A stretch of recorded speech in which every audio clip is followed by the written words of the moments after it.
Hello everyone, welcome back to caskrabbits. Today we have a really fun episode. I wanted to make sure I get this out to you guys this week because this guy, Jack Daniels, 14 year, is hitting the shelf all over town here in Phoenix. This is batch 2 and it's coming in at 117.6 proof. So if you guys remember last year, I think we were going around 125, 126. So this is definitely going to be a little bit lighter. I got it at Costco. I paid about $129 for it. I think the MSRP is more like 149 or 159. So if you can get it at Costco, that's a really, really good price. My Costco story is crazy. I had a friend of mine who told me that they might be coming in Phoenix last week. So I took a friend of mine as well, and we both went together to stay in line. We got there around 7:10 a.m. and lines started to form. And what was really interesting about Costco drops, they're very different than like we have big fries drops in Arizona. And at Costco, if you have an executive membership, you can get there at 9 a.m. instead of 10. So there was about 30 of us, supposedly only 18 bottles. People were kind of getting antsy, trying to organize the line. Costco didn't really do anything, which was kind of surprising. And then at 8:50, all the elderly arrive, or older people, shall we say, and they're waiting with their carts, like ready to attack. So you have the bourbon line, you have all the other folks trying to get in, and because there's no organization, what ended up happening is as soon as the gate opened, the whole queue went up, but then a couple other folks try to cheat and try to cut in.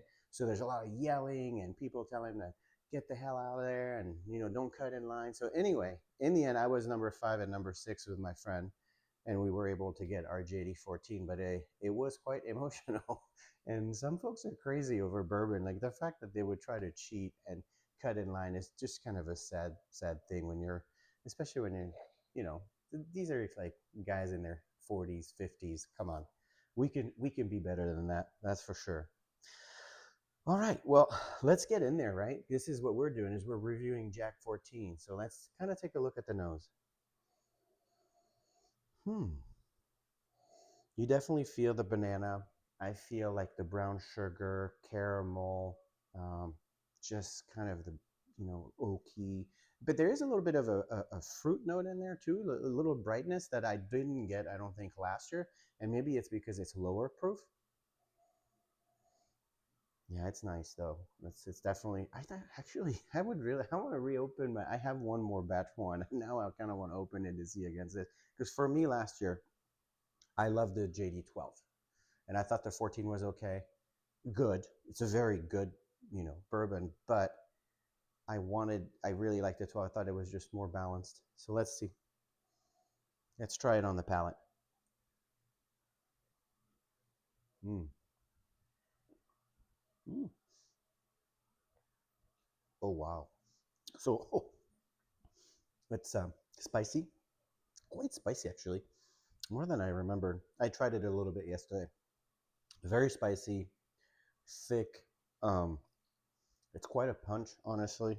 Um, you can feel the nuttiness, um, the chocolatey, caramelly as well. But that first impression was just spice, like all over your face.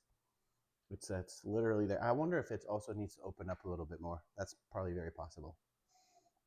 And I've noticed a lot of whiskeys and bourbons, when you get under the shoulder or even halfway, they become different beasts sometimes. It becomes like a different, literally different drink. Mm.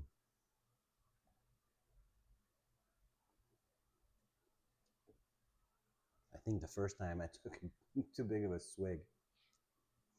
Yeah, so the spice, the caramel, the chocolate. It's really good. It's really good. I really like it. And the finish is it's quite long. And I mean, I can just feel it. It coats your entire insides. Um, it's definitely a long finish. It's a really good pour.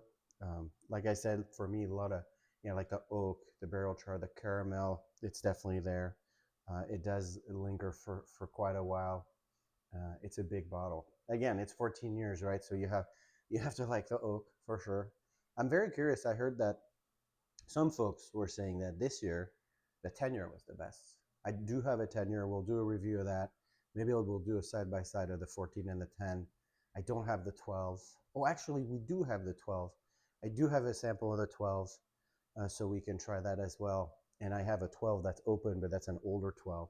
So we've got a lot of cool, fun stuff in store in the channel. So I'm glad we opened it. We tried it yesterday with some friends. We had a great time with it.